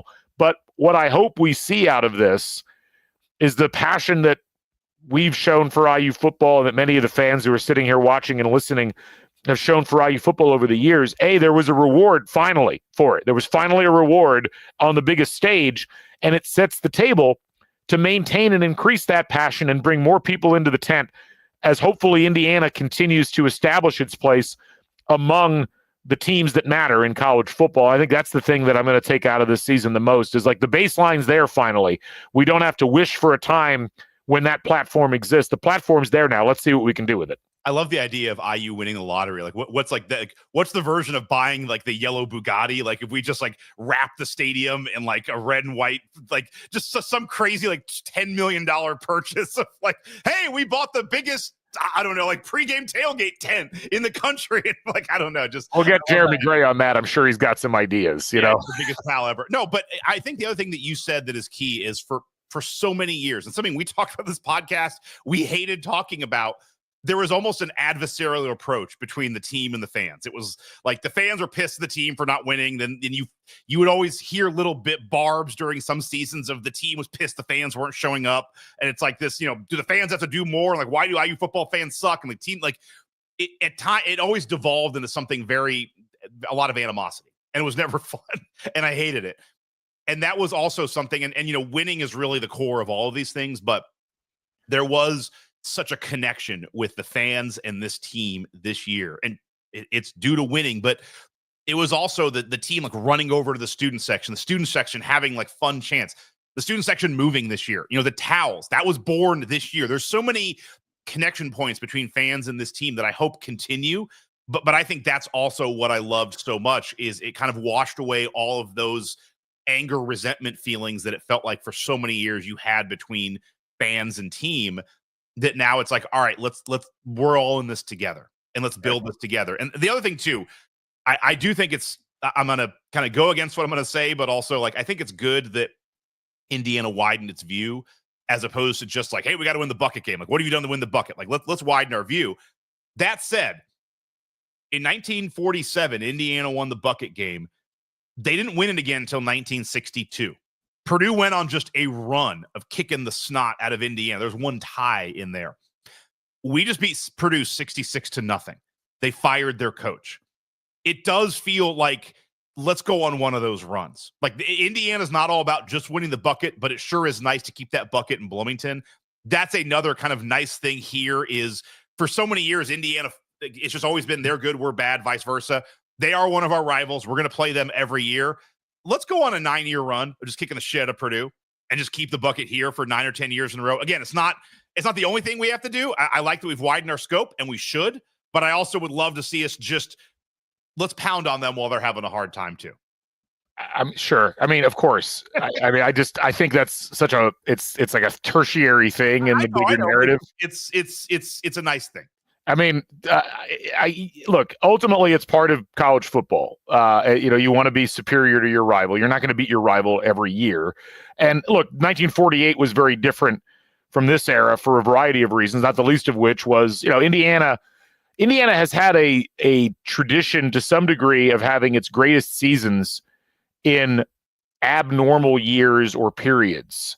You look at how good Indiana was in the 40s, it was largely because of the disruption of World War II.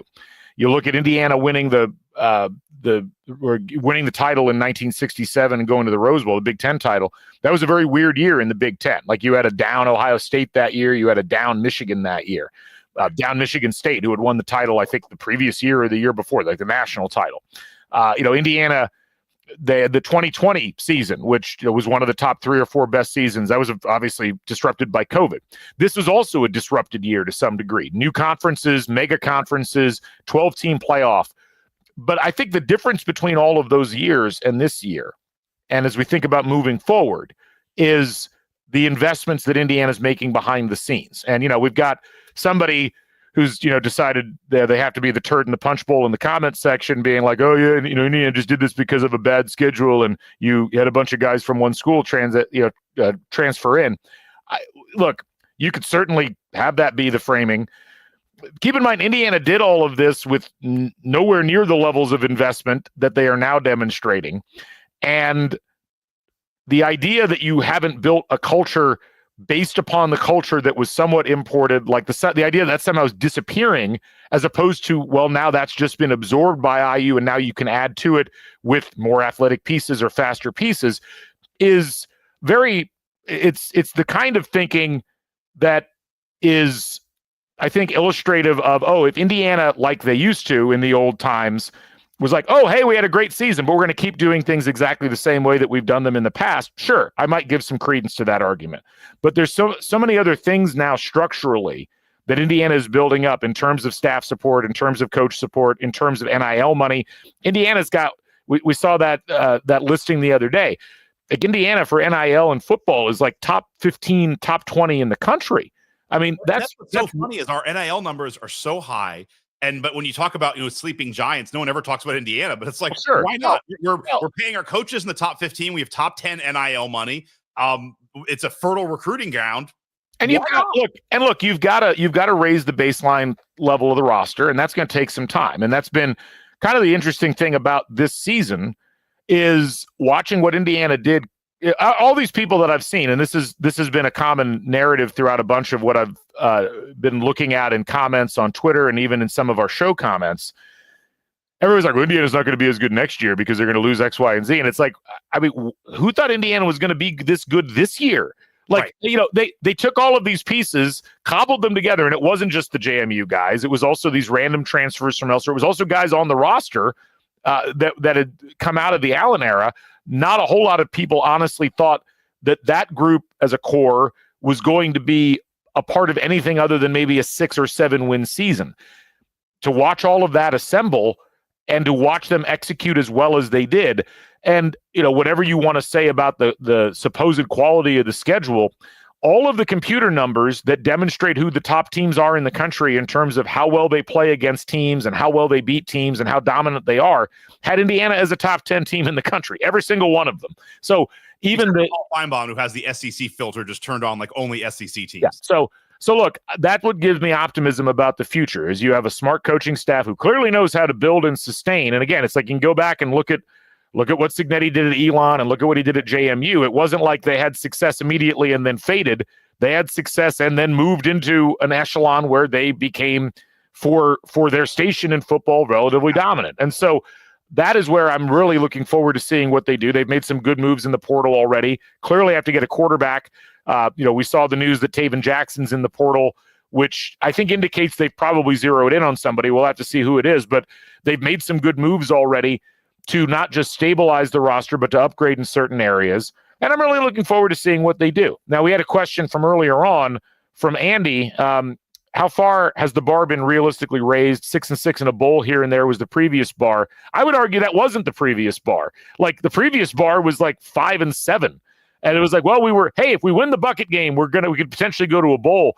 There was an implicit agreement there, I think, that 6-6 was actually a successful season. It wasn't even the bar. That was over, like getting over the bar was getting to 6-6.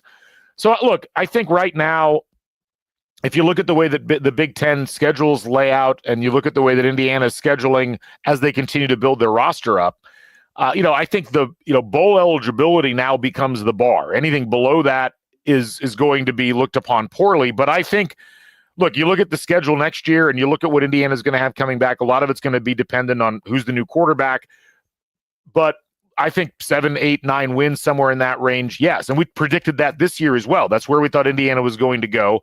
But I think for Indiana at this point, it really becomes, I think, the bar is not so much the record, but like, who did you beat in the games that you were playing in a given year? And I think the idea that you got to turn Memorial Stadium into a fortress, you've got to, when you're playing teams that are equivalent to you, you need to be able to beat those teams. And when you're playing whoever the big dogs are within the conference at a given point in the year, that's going to be an interesting circumstance to watch for Indiana as they start to shed. And I think this kind of goes back to the Cignetti comments. You have to start thinking of yourself, if you're Indiana, as a team that belongs there. And that's a player thing. That's a coach thing. For as much as you want to criticize Cignetti about comments, and not you all, but some people do, you have to have that expectation in your brain. That's how this stuff works. And so I think the overall baseline expectation now is like, we're not in for participation trophies. We're not in to just beat Purdue, going back to what you were saying earlier. It's about that's stuff that programs that aren't focused on being amongst the best teams in the conference or the best teams in the country, which are basically synonymous at this point, that's the stuff that they focus on. Now the focus has got to be at a higher level. That's where I think the focus probably is, and that's where the bar is at now. So to answer the question for me, and I was telling some of this the other day, for me, the bar, I think, still is 6 wins in a bowl. And I think it's going to be that and I've got to hold myself to this too. Let's stack a couple of those years on top of each other. Like you said, it's not a straight line. It can't be like, all right, we won 11 games this year. We got to go for 12 next year. 8 wins next year would still be amazing. Like, this is still a program. It's a 1-year sample size. And so we've got to start stacking competitive good years on top of each other. So to me, it's like, I think this year, next year, maybe even the year after, 6 wins in a bowl. Like, let's just get and stay competitive. I think what you said is perfectly 100% right. Let's make Memorial Stadium a place you can win. You look at the schedule for next year, Old Dominion, Kennesaw State, Indiana State, yes, Illinois, Michigan State, UCLA, and Wisconsin. You could win that slate, win all your home games. And then I do think it's not like it has to happen next year, but I think you're also right. And I know I made the bucket comment. I agree with, like, we've got to take a step up in our view. You're playing at Iowa, you're playing at Oregon, you're playing at Penn State. Let's get one of those. Like, let's see if we can get one of those. Because if you lose all of those, and then it becomes, all right, can we get to the top level and start competing with those other teams, at home, away, but we're not there yet. And to me, it's still like, those are things I think are aspirational and goals we need to look at. But to me, I think for everybody, it can't be that we're, getting pissed at an 8-win season. We're not there yet. We've just had our first winning season. When was the last time we had back-to-back winning seasons, or 3 straight seasons we went to a bowl? It's been a while. Well, let's do that. And let's stack and stack and stack. But I will say, another point that you made that I think is very valid and true is that the administration has shown an ability to support this team that they haven't in the past, in that you have Cignetti making $8 million. Like, he's in the top 12 or 15 of coaches in the country. Now, obviously other people are going to get raises, but what that tells me is that that's where you're at now. Like now you're in that echelon. We're going to play in that space and we're going to stay there. And like, if something happens, the next coach is going to make more. Very rarely do they go back down. You've raised the assistant pool, which I think Signetti has a big piece in doing. That was always the biggest thing we had. It's like your assistants are making less than sometimes head coaches in programs. Like, they have to make more. They're now making that. That'll continue. So you're playing in the spaces you need to play in, which hasn't been the case in the past, which means you're going to get the talent at both the coaching and the player level that you haven't gotten in the past either. But for me, let's stack a couple of 6-win bowl seasons back to back to back, and then we can look at raising that bar again. Well, the one I don't know if I totally agree with that. I mean, the one thing is historically, and it's what's made this season so weird in a good way. 6-6 will give Signetti. It will, and I think that's aiming too low because of the reality of how rosters get assembled now. And, when you point back to Alvarez at Wisconsin, or when you point to, Ferentz coming in at Iowa, that wasn't as big of a disaster. But or Tiller coming into Purdue was kind of a unique circumstance. But, the idea of like, how do you raise the bar of your roster? You can do it a lot faster now, but you have to do it every year. And this is where the recruiting is going to be important. What happens in terms of recruiting? In terms of like, this cycle, yes, Indiana's rating, I think in recruiting, I think ended up like 38th or 39th. Well, that's because most recruiting lags a year behind results. Right. But it's also, okay, who can you get in the portal and how do you use your resources? And there's going to be some interesting theories floated in college football, and Indiana's going to be right there along with them. Where do you allocate your resources for NIL? How do you spread those out amongst the different aspects of your roster? Indiana's in an interesting spot where they can't afford to spend an insane amount of money on one player or two players because they need to be able to spend a lot of money on a lot of players to try to raise their floor.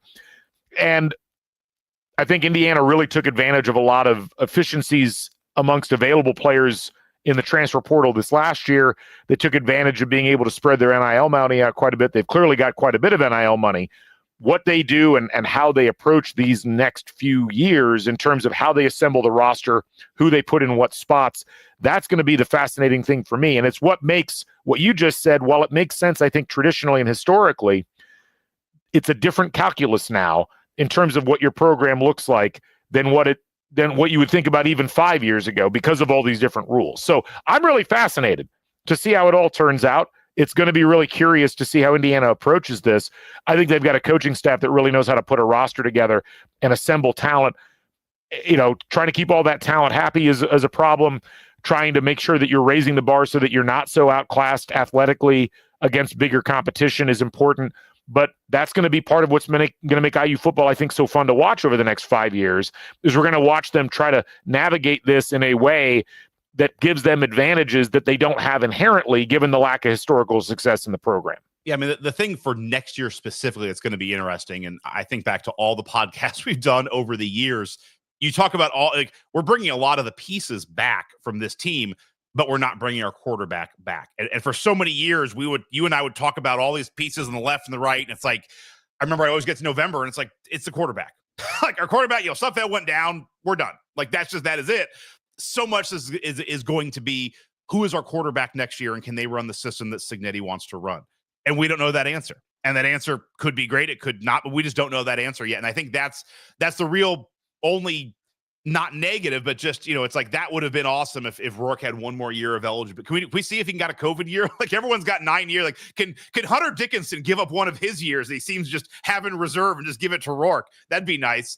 That's the only thing. It's like, man, that would have been a nice piece to keep one more year, and then we really have some continuity there. But we don't. I have faith that Signetti and his staff will get the right person there, but I think that's the biggest question mark for next year, and it will be nice to have, if you can get a 2 or 3 year run with a quarterback, that would be awesome. Because in the end, that's really the answer for us if we could do that. But that's all for next year. We'll see what happens. I mean, obviously, I think being in the college football playoff has pushed the portal stuff back a little bit. Curtis Rourke had already committed to IU by this time last year. He committed on the 14th. And so I'm expecting Indiana will figure out what they're going to do at the quarterback position here pretty soon. And it's going to look different. And I think the offense is going to look different. The way Indiana plays is going to look different, just like it looked different this year based upon what they'd done the previous year, given the circumstances. So a lot to look forward to. And I think it's, what we'll do is we've gone almost an hour and 45 here. We're going to go ahead and kind of turn things down and let this podcast episode expire.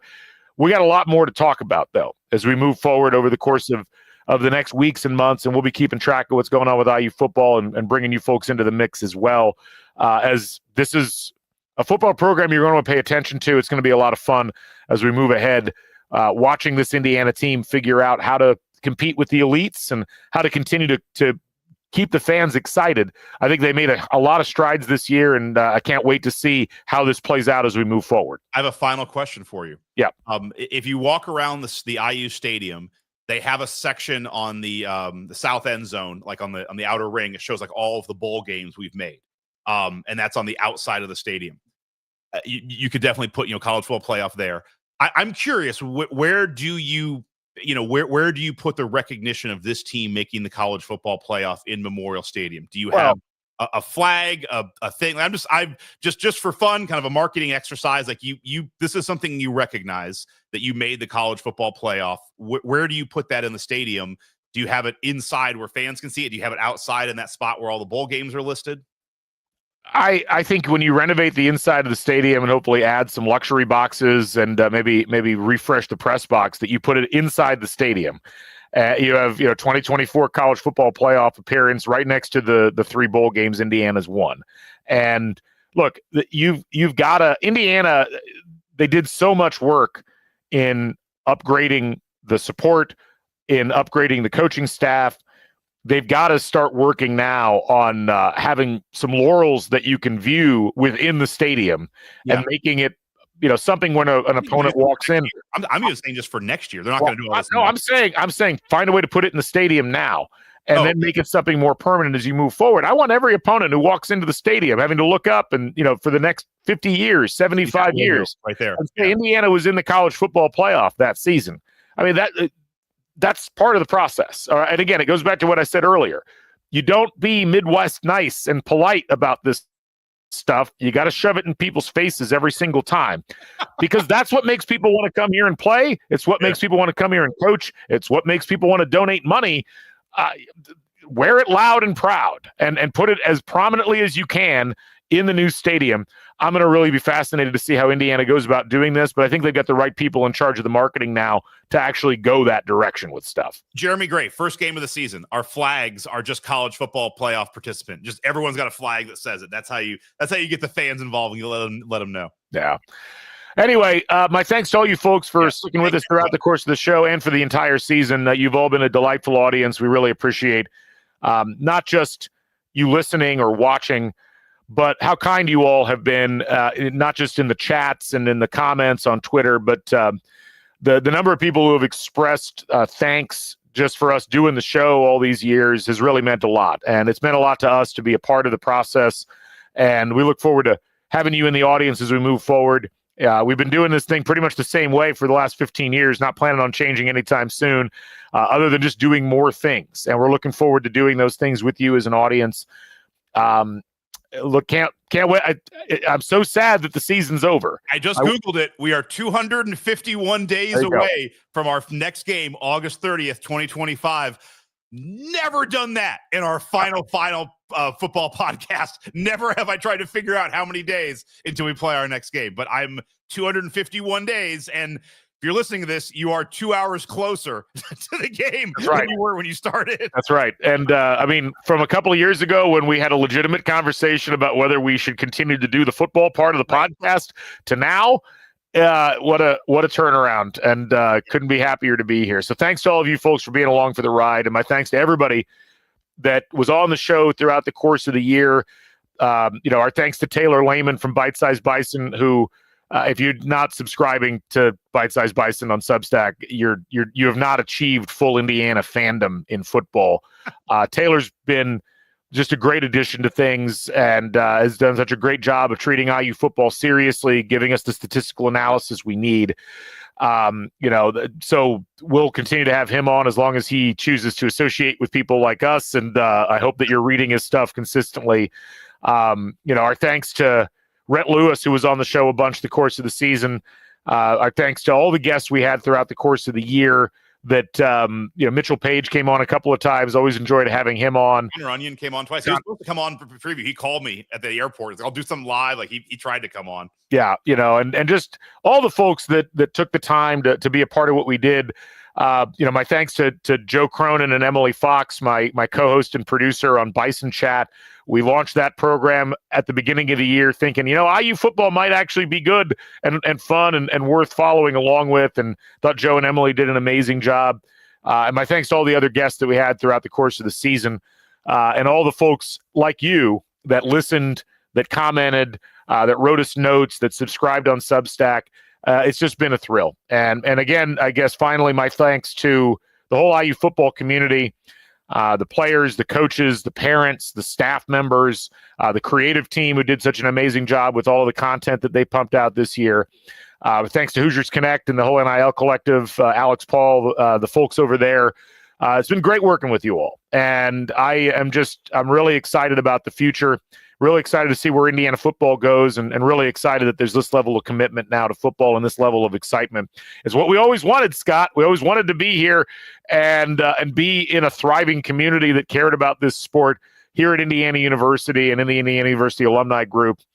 And it's here. So let's see what we're able to do with it. I can't wait to see what the next chapter looks like. Yeah, I agree. I echo all that. And thanks to you, man. It's been fun doing this for the years we've done it. And I'm excited to continue to do it. I saw in the chat, like, thank God it's a good thing we didn't stop doing it, but we were close. I think closer than people would realize. But it's awesome. And it's invigorated a lot of things. And I'm very excited literally 251 days. For our presenting sponsor, Home Field Apparel, and for Upland Brewing, who sponsored us for a large portion of this season, and for Scott, I'm Galen, saying thanks for joining us here on Crimson Cast for one final official time during the football season, as we'll be back with more as we continue to cover the portal, continue to cover the NIL space, and see what Indiana is able to do in this offseason. We will catch you folks on the flip side. Bring back the Bison. Stay never daunted. So long, everybody.